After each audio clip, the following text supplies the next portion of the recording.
방금 언급해 드린 대로 우리 이제 2019년도 가을 영혼의 초대를 지난주부터 우리 시작하면서 과연 우리에게 허락하신 하나님이 원하시는 가장 깊은 뜻은 무엇일까?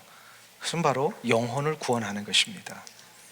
영혼을 구원하는 것보다 더 놀라운 사역은 없고, 영혼을 구원하는 일보다 하나님이 더 기뻐하시는 일은 없는 것 같습니다.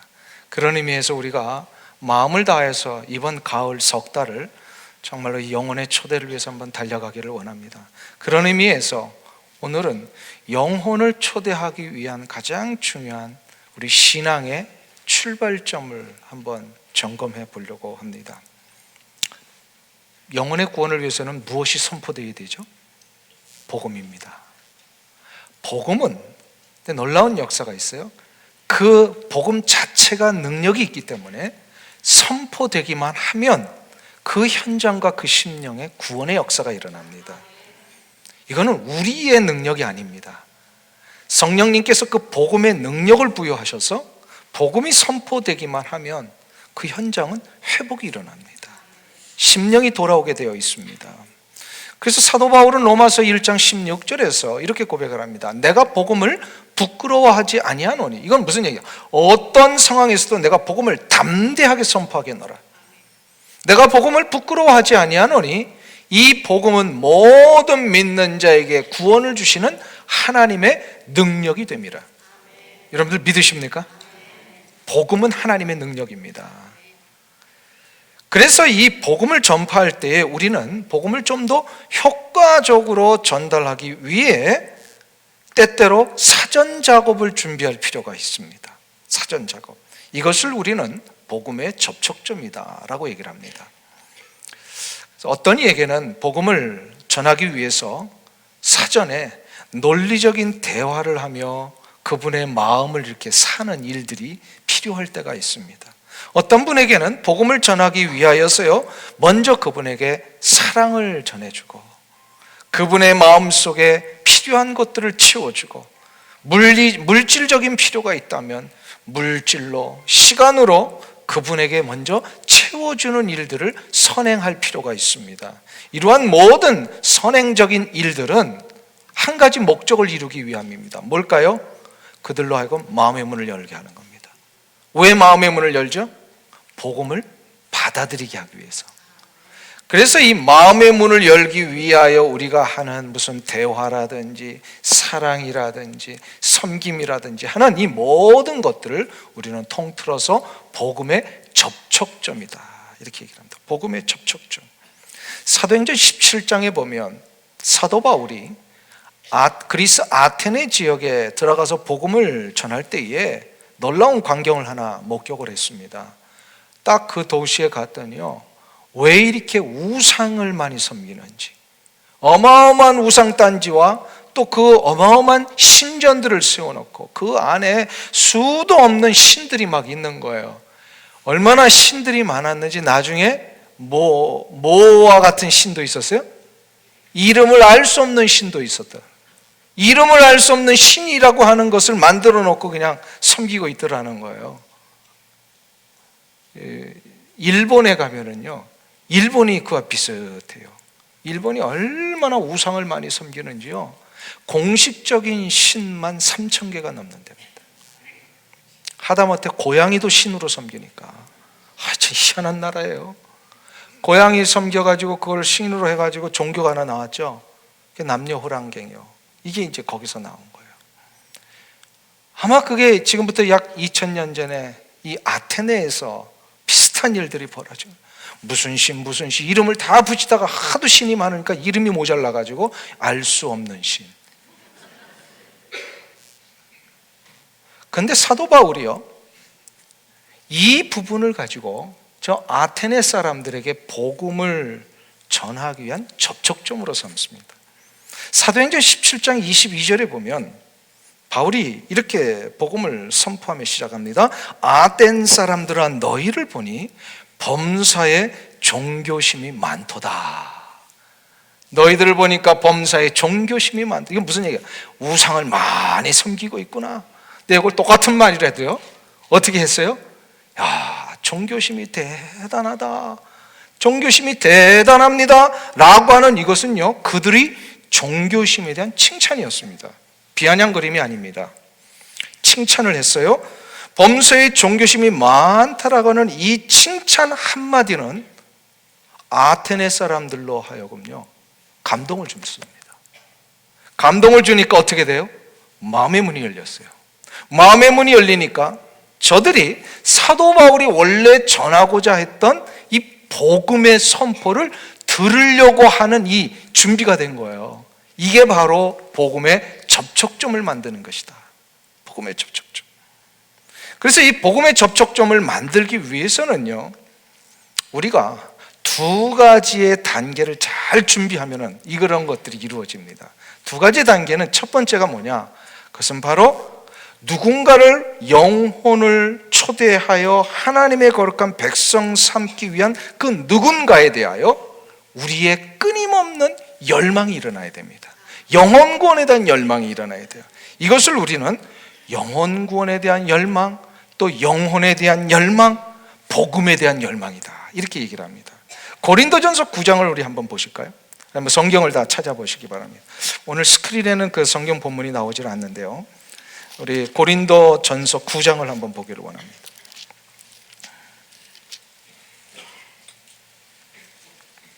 신약 성경으로 273페이지에 있습니다.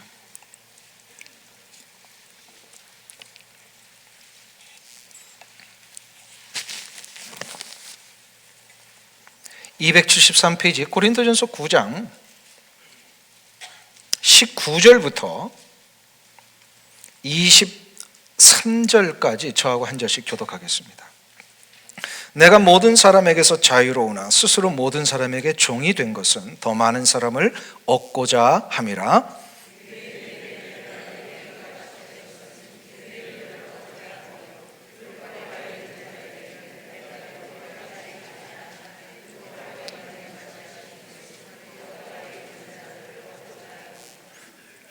율법 없는 자에게는 내가 하나님께는 율법 없는 자가 아니요 도리어 그리스도 율법 아래에 있는 자이나 율법 없는 자와 같이 된 것은 율법 없는 자들을 얻고자 함이라.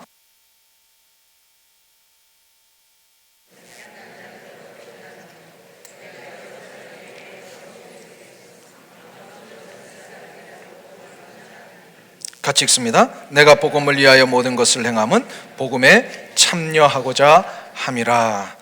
자, 이 구절은요, 지금 사도 바울이 이 복음을 전하면서 영혼을 구원하는 이 일에 대한 열망이 얼마나 간절했는지를 표현한 겁니다. 사도 바울이 지금 유대인들에게 복음을 전하면서 유대인들보다 더 유대인들처럼 행동을 했던 이유는 바로 저 유대인들을 복음의 자리로 얻어내기 위하여서 그렇게 했다라는 거예요. 또 율법에 아주 충만하여 율법주의자들 앞에서는 사도 바울이 이 율법에 대해서도 얼마나 준비가 잘 돼 있는 자인지를 보여주면서 행동했던 이유가 있다는 거예요. 그건 바로 저들도 하나님의 거룩한 자녀의 자리로 돌아오게 하기 위해서. 어떤 사람들은 또 율법이 없는 자처럼 행동하는 사람들이 있잖아요. 그러면 그들에게 가서는 사도 바울이 전혀 율법과 상관없이 사는 사람처럼 보이기 위하여 다가갔다는 거예요. 왜 그랬을까요? 저들을 얻어내기 위해서. 저들을 얻기 위하여. 뭘 얻는 게 뭐예요? 저들을 구원해내는 일로 인도하기 위하여서. 특별히 우리가 이 부분을 참 조심해야 됩니다. 우리 주변에 복음을 전할 때에 우리의 어떤 환경과 여건과 다른 처지에 있는 분들을 만날 때는요, 어떻게 되냐면요, 그들의 처지에 우리의 눈높이를 맞춰야 합니다. 우리의 눈높이 저들로고 맞춘다면 이건 굉장히 교만한 모습이에요. 그래서 사도 바울이 약한 자들에게는 내가 약한 자와 같이 된 이유는 저 약한 자들을 얻고자 함이요 그랬습니다. 가난하고 힘들고 어려운 가운데 있는 자들에게 복음을 전하기 위해서는요, 그래도 내가 돈이 좀 있는데 뭐 내가 이런 권력이 있는데 이게 아니라요, 저 약하고 연약한 자들의 삶의 현장처럼 우리도 낮아져서 다가갈 때에 저들을 얻을 수 있는 역사가 있다라는 거예요. 이게 이제 사도 바울이 가르쳐 주신 아주 중요한 교훈인데, 이 교훈이 제대로 우리의 삶 가운데 워킹을 하기 위해서는 어떻게 됩니까? 바로 우리의 마음속에 열망이 일어나야 됩니다. 무슨 열망이요? 단 한 사람이라도 구원의 자리로 인도해낼 수만 있다면 나는 모든 걸 하겠습니다. 한 사람이라도 얻을 수만 있다면 내가 어떤 것이라도 감내하겠습니다. 이게 이제 사도 바울의 열망이었어요. 이 한 사람이라도 얻을 수만 있다라고 하는 이 열망, 이게 바로 영혼 구원에 대한 열망입니다. 이것이 여러분들에게는 있으세요, 없으세요? 단 한 사람이라도 있는데 많이 사가버렸죠. 열망이 사가버려. 이걸 회복하는 방법이 하나 있습니다. 이걸 회복하는 방법. 오늘 가르쳐 드릴까요, 말까요? 별로 원하지 않으시는 표정들이시라. 우리의 이 영혼권에 대한 열망이 많이 사라지고 이게 어쩌면 사장되어 있는 상황에서 이거를 다시 한번 일으키는 방법이 있어요. 그게 바로 뭐냐면 내가 받은 구원이 얼마나 놀라운 것인가를 다시금 깨닫는 겁니다. 한번 생각해 보세요. 나 같은 인생이 전혀 구원받을 만한 자격도 없고 정말로 나의 형편과 조건을 보면 그냥 형편없이 세상적으로 떨어져 살아야만 되는 그러한 사람임에도 불구하고 그런 사람임에도 불구하고 나 같은 자가 구원을 얻었다라고 하는 이것을 생각하면요, 이것을 우리는 구원의 감격이다. 그러니까 내가 받은 구원이 얼마나 놀라운 것인가를 다시 한번 생각하고 이것에 대하여 감사가 일어날 때 영혼에 대한 열망이 일어난다. 왜요? 이게 내가 얼마나 놀라운 걸 받았잖아요. 우리 주변에도 보면 본인의 몸이 너무 약하고 또 질병 때문에 너무 많은 시간들을 소비하며 투병했던 사람들이요, 어떤 순간 갑자기 좋은 이 영양식품을 하나 소개받고 먹었는데요, 그것 때문에 효과를 봤잖아요. 그것 때문에 막 몸이 회복이 일어났잖아요. 그럼 그분 어떻게 하죠? 그 영양식품요, 그 회사에서 월급 안 받아도요, 그 세일즈맨이 됩니다. 전도사가 되는 거예요. 그 일에 얼마나 그게 놀라운 효과를 받는지. 가가지고요, 이걸 먹었더니 내가 그냥 눈이 번쩍 뜨이더라. 이 한 알만 먹어봐. 그러면 어떻게 되죠? 그냥 이거를 그냥 막 가르쳐주기 위해서. 그래서 가르쳐주는데도 전혀 요동이 없다. 그러면 어떻게 해요? 자기 돈 들여서 사가지고 한번 주기도 합니다. 그럼 이렇게 되면 어떤 일이 일어나요? 어떤 일이 일어나요? 감동을 받습니다. 감동. 아, 그렇구나. 내 인생의 의미가 달라지고 나의 어떤 삶의 가치관이 달라지는 일을 한 번만 경험하기만 하면요, 사람은 거기에 대한 열망이 일어나고 열심히 일어나게 돼 있어요. 보조식품 하나 먹어도 이런 효과 때문에 사람이요 막 전하고 싶은데, 나의 가치관이 달라지고 나의 인생관이 달라지고 나의 영원한 생명이 보장되는 이 놀라운 감격을 경험하기만 하면, 이게 얼마나 귀한 일인지를 깨닫기만 하면요, 전하지 않을래야 않을 수 없습니다. 전하지 않을래야 않을 수 없는 거예요. 그래서 영혼에 대한 열망이 일어나기 위해서는요, 구원의 감격이 다시 시작이 되어야 합니다. 구원의 감격이 시작이 되어야 돼요. 내가 받아. 이게 이제 첫 번째 단계. 그러면 두 번째 단계, 이 복음의 접촉점을 위해서 해야 될 게 뭐냐? 그게 바로 뭐냐면 이 나의 이 감격과 열망을 전달하기 위한 구체적인 방법들을 찾아야 합니다. 내가 이 놀라운 효과를 보았고 내가 놀라운 감격 속에 이렇게 변화되었다라는 이 사실을 누군가에게 전달을 할 때에 다 사람마다 성향이 다르고 형편이 다르기 때문에요, 그냥 내가 원하는 대로만 자꾸 일방적으로 가면 어떨 때는 역효과가 날 수가 있어요. 그렇기 때문에 이거를 잘 생각해야 돼요. 그분에게 맞는 방법을 찾아줘야 됩니다. 그런데 그 방법 중에서 가장 공통적으로 나타나는 그 공통 분모가 하나 있습니다.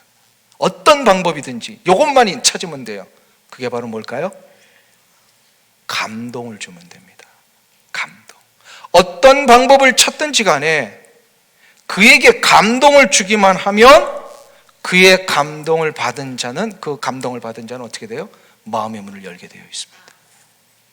그러면 감동 중에서 가장 강력한 감동은 어떤 감동일까요? 어떤 경우에 일어나는 감동일까요? 누군가의 희생을 통하여 다른 이가 살아나는 이 감동적인 이야기 하나만 딱 들으면요, 다 사람들이 문을 열게 돼 있어요. 오늘 본문이 인류 역사의 가장 감동적인 이야기를 하나 소개해 주는 본문입니다. 오늘 베드로전서로 다시 한번 3장으로 와 보실까요? 18절. 우리 베드로전서 3장 18절을 다 같이 합독하겠습니다. 그리스도께서도 단번에 죄를 위하여 죽으사 의인으로서 불의한 자를 대신하셨으니 이는 우리를 하나님 앞으로 인도하려 하심이라. 육체로는 죽임을 당하시고 영으로는 살리심을 받으셨으니. 자, 한번 보세요. 예수 그리스도께서 원래는 의인이셨는데, 그러니까 의인이라고 하는 것은 어떠한 어려움과 고난과 아픔을 당하지 않아도 되시는 그런 완전한 분이셨다라는 뜻입니다. 근데 예수님께서 의인이셨는데 불의한 자를 대신해서 십자가에 달려 죽으셨다라는 거예요. 왜요? 그 불의한 자를 살려내시기 위하여. 이거를 성경은, 베드로 사도는 저 앞절에서부터 계속해서 표현해내는데 애매히 고난받았다, 부당하게 고난받았다, 이렇게 표현을 합니다. 예수님은 고난받지 않으셔도 되는 분인데 그냥 애매히 고난 당하신 거예요. 누구 때문에요? 불의한 자 때문에. 더 정확하게는 누구예요? 불의한 나 때문에, 죄 많은 나 때문에 형편없이 무너지고 정말로 없어질 수밖에 없는 존재와 같은 나 한 사람을 어떻게 하시기 위해서요? 살려내시기 위하여 의인이셨던 예수님이 불의한 나를 위하여 대신 죽으시고, 결국 죽으시고 나니까 어떻게 됐어요? 나를 하나님 앞으로 인도해 내셨다라는 거예요. 아멘. 이게 지금 복음의 핵심이거든요. 나를 대신해서 예수 그리스도께서 죽으심으로 나를 살려내셨어요. 예수님은 죽으시고, 그리고 살려낸 나를 하나님 앞으로 인도해 내셨다라는 사실입니다. 그리고 나서 예수님은 나중에 3일 만에 부활 가운데 영광스럽게 다시 살아나셨습니다. 이게 복음의 핵심이잖아요. 이 복음의 핵심을 듣는 자마다 어떤 일이 일어났습니까? 이거를 받아들이는 자마다 어떤 일이 일어났어요? 절망과 탄식 가운데 있었던 그 인생이요, 예수 그리스도의 십자가의 희생과 부활을 나를 위한 것으로 받는 자마다 새로운 소망이 일어났어요. 기쁨이 일어났어요. 그 본질이 바뀐 거예요. 왜요? 하나님 앞으로 인도함을 받았으니까요. 생명의 역사가 시작이 됐잖아요. 그러니까 죽음이 해결된 거예요. 죽지 않게 됐어요. 그래서 이 세상의 끝이 아니라 결국 언젠가는 이 육체가 우리 이 땅을 떠날 때에 어떻게 되죠? 저 영원한 하나님의 나라가 우리 가운데 기다리고 있다는 것을 확신하면서 살게 됩니다. 그러니까 영원한 하나님의 나라로 확신하면서 하니까 이 세상, 이렇게 우리가 같이 세상 사람들처럼 살아도 우리는 사는 수준이 다른 거예요. 우리는요, 천국의 시민으로 사는 겁니다. 아멘. 천국의 시민으로 산다는 것은 뭐죠? 천국에서나 누릴 수 있는 그 혜택과 은총을 지금 여기서도 맛보며 누리며 산다는 것. 아멘. 미국에 와서 미국의 시민권이 된다면 미국 시민권에게 주는 뭐예요? 혜택이 있잖아요. 혜택이 있어요. 근데 미국 시민이요, 미국을 떠나서 다른 나라에 돌아가도 그 혜택이 동일하게 주어져요, 안 주어져요? 주어집니다. 은퇴하신 분들이요, 미국 시민으로서 은퇴하시잖아요. 그러면 은퇴 후에 나오는 모든 베네핏 미국에 있을 때만 줍니까? 아니죠. 어디서도 줘요. 한국 가서도 주고 남미 가서 살아도 주고. 시민권이라고 하는 게 바로 그런 거예요.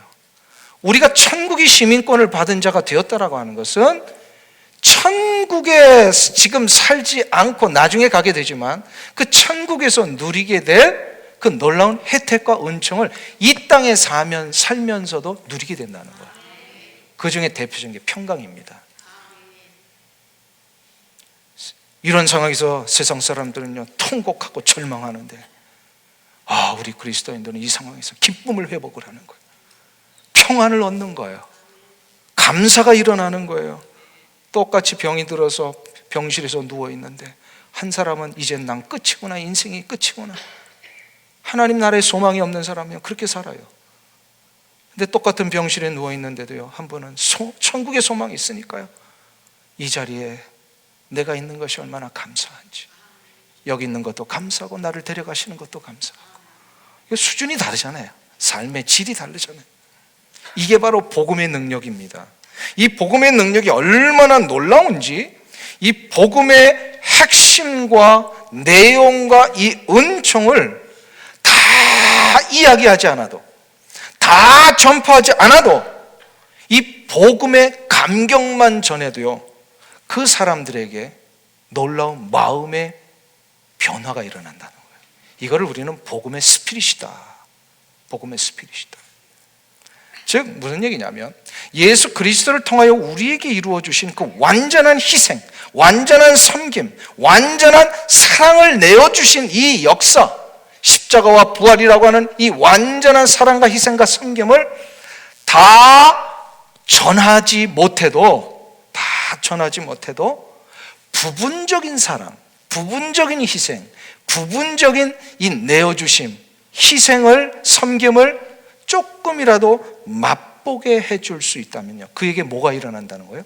감동이 일어난다는 거예요. 이게 바로 복음의 스피릿입니다. 그러니까 조금 더 이렇게 쉽게 얘기하면 이런 겁니다. 지금 또 수년 전에 일본에서 우리 한국의 한 청년이 일본에 여행을 갔다가 한 일본의 그 동경인가요? 지하철역에 있는데 지하철역에 한 사람이 떨어져 가지고 막 올라오질 못하고 큰 위급한 상황을 맞이하게 됐어요. 그때 한국 청년이 그 철로에 뛰어들어가 가지고 그 일본 사람을 구해내고 한국 청년이 목숨을 잃었습니다. 이 이야기를 듣는 순간 한국 사람들이 먼저 놀랐어요. 어떻게 일본에 가서 그렇게 희생적인 일을 할 수 있었을까? 근데 더 놀란 사람들이 누구예요? 일본 사람들. 이 절천지 원수지간이라고 알았던 일본과 한국 사이에 그 한국의 한 청년이 와가지고 자기들의 백성을 위하여 그 일본 사람을 구해내고 그 청년이, 한국 청년이 목숨을 잃었다. 일본 사람들이 굉장히 감동을 받았습니다. 이 감동 때문에 어떤 일이 일어났죠? 마음의 문들이 열린 겁니다. 마음의 문이 열린 겁니다. 요 마음의 문이 열릴 수 있게 해주는 요 감동, 요게 복음의 스피릿이라는 거예요. 근데 이 복음의 스피릿으로는 구원이 이루어질 수는 없습니다. 복음의 스피릿으로는 구원이 이루어질 수 없어요. 이 스피릿은 뭐냐면요, 복음을 받아들이게 하기 위한 접촉점이고요, 도구입니다. 이것이 열려질 때 우리는 뭘 전해야 되는가? 복음의 핵심을 전하는 겁니다. 오늘 본문에서 초대교회 성도들이요, 특별히 베드로 사도를 통하여 이 편지를 받고 있는 성도들이요, 그 로마의 치하에서 애매히 고난을 받았어요. 이유 없이 고난을 받았어요. 여러분들도 잘 아시다시피 이 초대교회에 굉장한 핍박이 있었습니다. 그러니까 예수 믿는다는 이 사실 때문에 로마 시민이지만 이 로마 시민다운 혜택을 다 누리지 못하고 박탈을 당합니다. 부당하게 대우를 받았어요. 예수 믿는다는 거 한 가지 때문에 그냥 많은 사람들의 조롱거리가 되고 원형 경기장에 끌려 나와가지고 사자밥이 되고 화영틀에서 막 그냥 죽어가는 거 수많은 시민들이고 뭐 박수 치면서 막 좋아하는 이런 조롱거리가 되고요, 놀이개가 되고. 그런데 사도 베드로가 이렇게 고난당하고 있는 성도들을 향하여서 뭐라고 하냐면, 이유 없이 애매히 고난당하는 이 일을 너희들이, 성도님들 여러분들이 기꺼이 감당한다면 그것은 복음의 스피릿이다, 이렇게 얘기를 합니다. 왜 그럴까요? 아무런 이유 없이 고난당하는 이들을 보면서 로마의 백성들이 한편에서는 비아냥거리는 사람들도 있었지만 한편에서는 저들의 그 희생과 고난을 보면서 고개를 숙이고 감동을 받는 사람이 분명히 있기 때문입니다. 이 감동을 받는 사람들, 초대교회 성도들, 그래서 비아냥거리는 사람들이 물론 있었어요. 수많은 초대교회 성도들을 비아냥거리는 대표적인 표현이 뭐죠? 우리가 너무나도 잘 아는 그리스도인들이라는 표현입니다. 그러니까 그리스도를 따르는 무리들이라는 표현이, 이건 비아냥거리는 표현이었어요 원래. 그런데 처음에는 비아냥거렸는데 저들이 어떻게 됐어요? 점점 그 일들이 계속 일어나는 걸 보면서 숙연해지고 감동을 받습니다. 그래서 결국은 그리스도인들은 나중에 칭찬이 됩니다. 예수를 믿는 자들.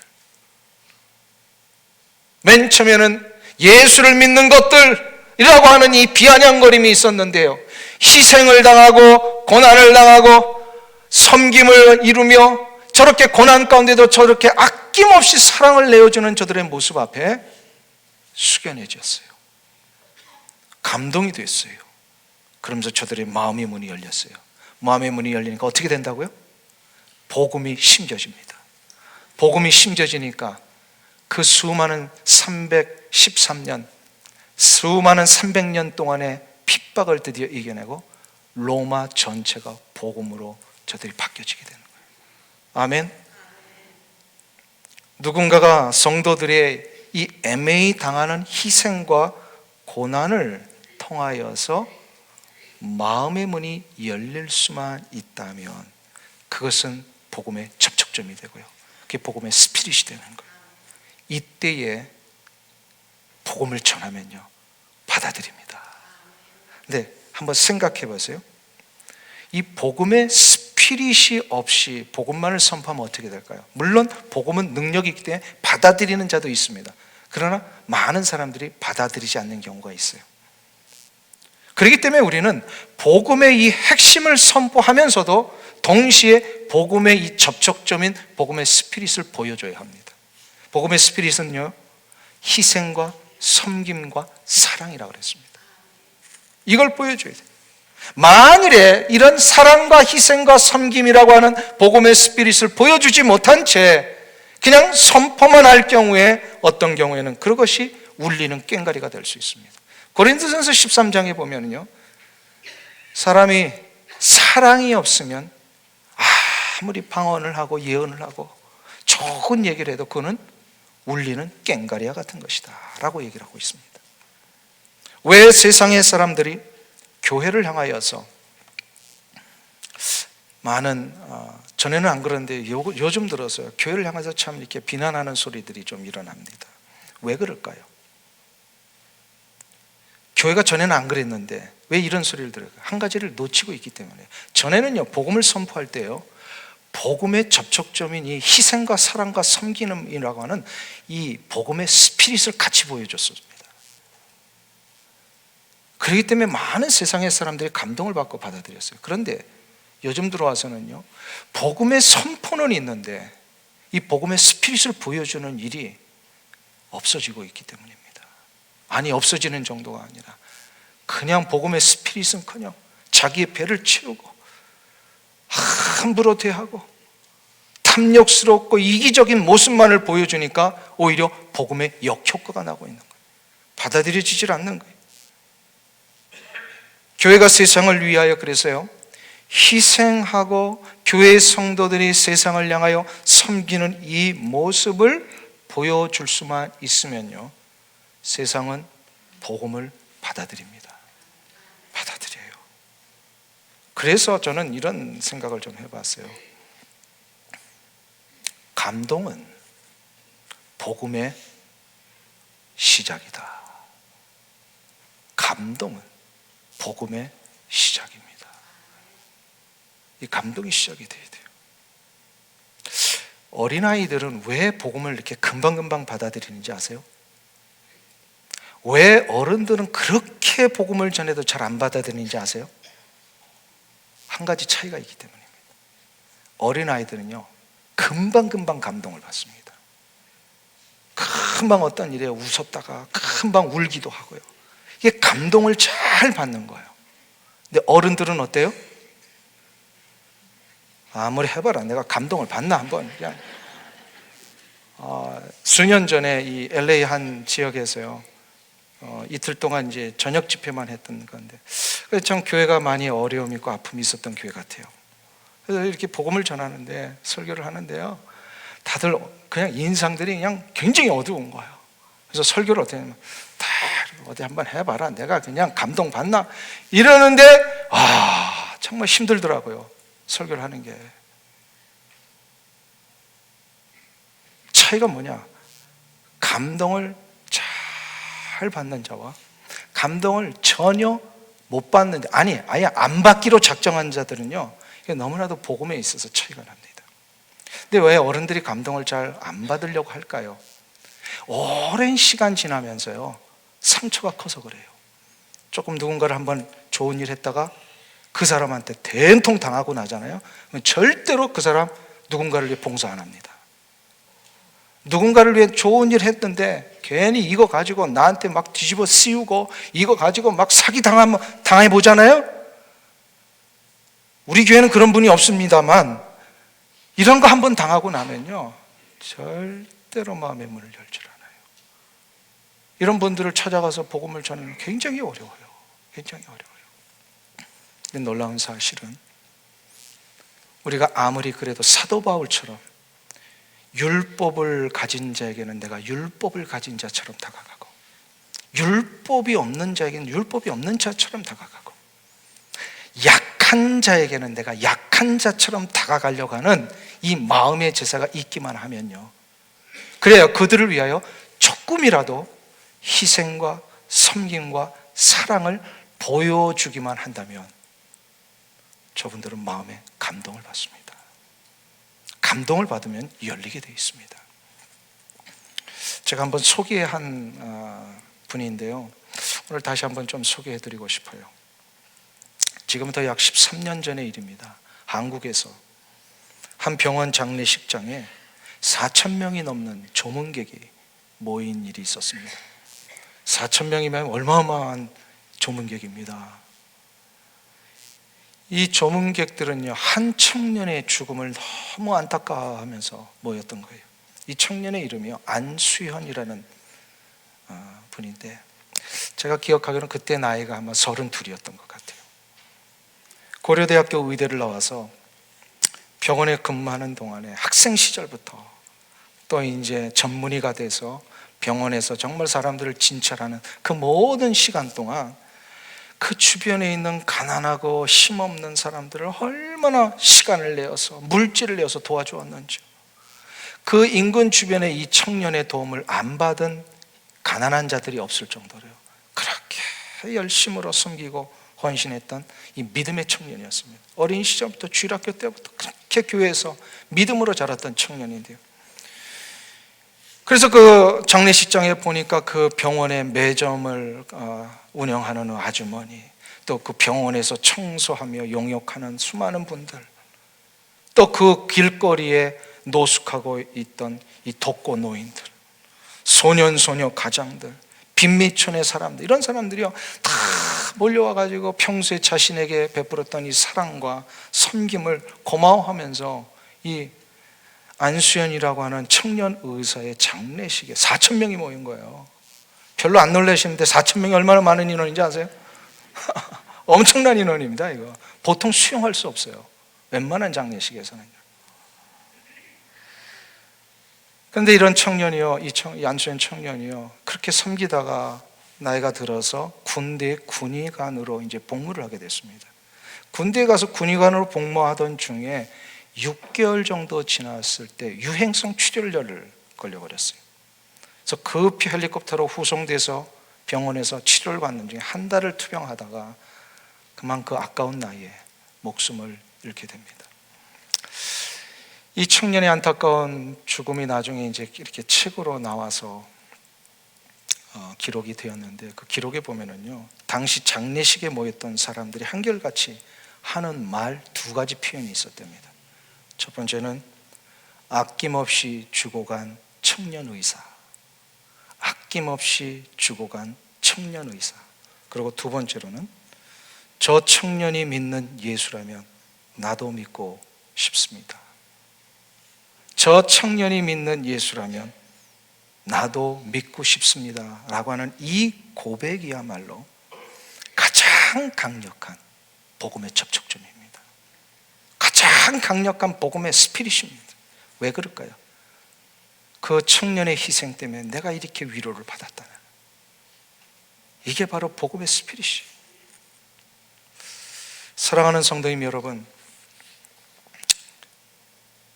오늘 우리는 한번 좀 생각해 보기를 원합니다. 솔직하게 내 스스로에게 한번 물어보기를 원합니다. 세상 사람들이 과연 나를 보면서 당신이 믿는 하나님이시라면 나도 믿고 싶습니다 라고 하는 이 표현이 나오겠습니까? 안 나오겠습니까? 우리 스스로에게 한번 물어보세요.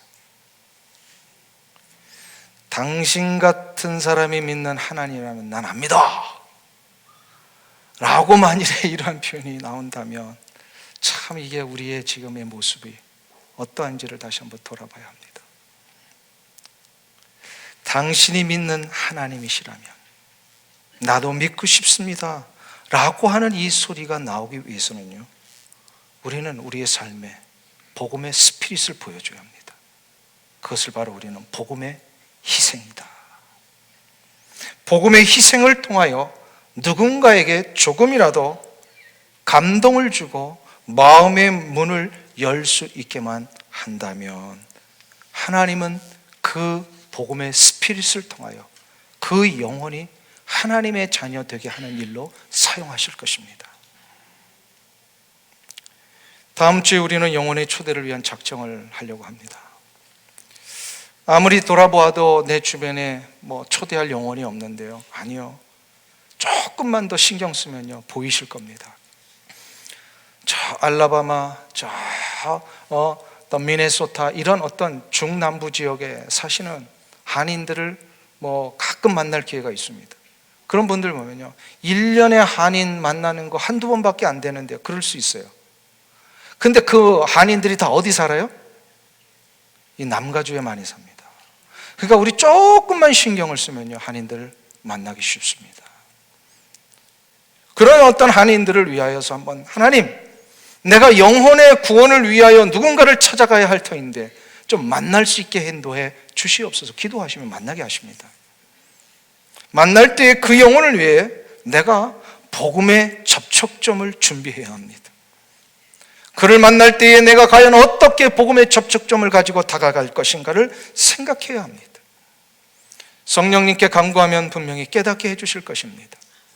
필요하다면 식사를 같이 할 수도 있고요, 필요하다면 그분과 운동을 같이 할 수도 있습니다.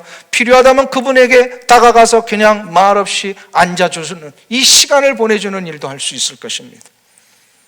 이러한 기회를 만들기 위해서 우리 교회는 영혼의 초대를 위한 브리징 사역을 준비하고 있습니다. 10월 26일 토요일에는요, 영혼구원 대상자들, 특별히 이 이민자들 가운데 골프를 좋아하시는 분들을 위해서 골프 대회를 한번 열어보려고 합니다. 수많은 이 지역에 안 믿는 우리 한민족을 넘어서서 수많은 다인종들에게 복음을 전할 기회를 좀 얻기 위하여서 11월 9일에는 우리 교회 앞마당에서 그라지 세일을 하려고 합니다. 오고 가는 수많은 분들에게 우리는 복음의 접촉점을 그라지 세일로 잡는 거예요. 그때 꼭 부탁드립니다. 좀 이렇게 돈이 없어 보이는 분들은 그냥 주세요. 우리 1불씩 받는 거지만 그냥 주셔도 됩니다. 그거 가지고 우리가 이익금 남기려고 하는 게 아니잖아요. 11월 16일에는 이 지역에 산을 좋아하는 많은 한인들이 있는데 저들을 좀 초대해서 한번 등산대회를 통해 복음의 접촉점을 가지십시다. 이게 바로 브리징 사역입니다. 연결점을 갖는 것입니다. 이 모든 것들은 영혼의 구원함을 위한 접촉점을 갖는 것입니다. 비록 이 자리를 마련하는 것이 우리 입장에서 보면 작은 배려의 희생이지만 그것으로 누군가에게 조금이라도 감동을 줄 수 있다면 하나님은 우리의 이 작은 섬김, 배려, 이 희생을 통하여서 그를 하나님의 거룩한 자녀의 자리로 인도해 주실 것입니다. 이것이 때로는 부담이 될 수도 있고 힘이 들 수도 있습니다. 어쩌면 내 영역 밖의 일이라고 생각할 수도 있습니다. 그러나 그 모든 수고와 희생과 섬김을 하나님은 기억하실 것입니다. 하나님이 기억하시면 어떻게 하죠? 그 희생과 섬김과 사랑의 나눔을 했던 우리의 인생을 하나님은 책임지시고 한없는 은혜의 복으로 갚아 주실 것입니다. 사도 바울이 로마 감옥에 갇혀 있을 때에 빌립보 교회 성도들이여 사도 바울을 향하여서 심에 지나도록 사도 바울을 위하여 헌금을 하고 도왔습니다. 이 희생 때문에 사도 바울이 이렇게 선포합니다. 나의 하나님이 그리스도 예수 안에서 영광 가운데 그 풍성한 대로 너희 모든 쓸 것을 채우시리라. 여러분들, 주를 위하여 했던 모든 섬김과 희생, 사랑의 나눔, 하나님이 풍성하게 채워주실 것입니다. 이 은혜가 여러분들 가운데 일어나실 주 이름으로 축원합니다.